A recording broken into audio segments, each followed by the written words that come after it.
Right, assembly ఎన్నికలు సునామీలా జరిగాయని మాజీ మంత్రి రోజా అన్నారు. ఇది ప్రజలు ఓడించిన ఓటమి కాదని, నిజాలు నిదానంగానైనా బయటకు వస్తాయని చెప్పారు. ఘోరంగా ఓడిపోయేంత తప్పులు వైసీపీ ఏమీ చేయలేదన్నారు. అధికారంలో లేకపోయినా ప్రజలకు అందుబాటులో ఉంటామని తెలిపారు.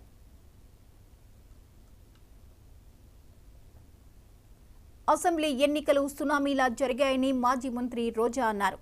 ఇది ప్రజలు ఓడించిన ఓటమి కాదని, నిజాలు నిదానంగా బయటకు వస్తాయని చెప్పారు. ఘోరంగా ఓడిపోయేంత తప్పులు వైసీపీ ఏమీ చేయలేదన్నారు. అధికారంలో లేకపోయినా ప్రజలకు అందుబాటులో ఉంటామని తెలిపారు.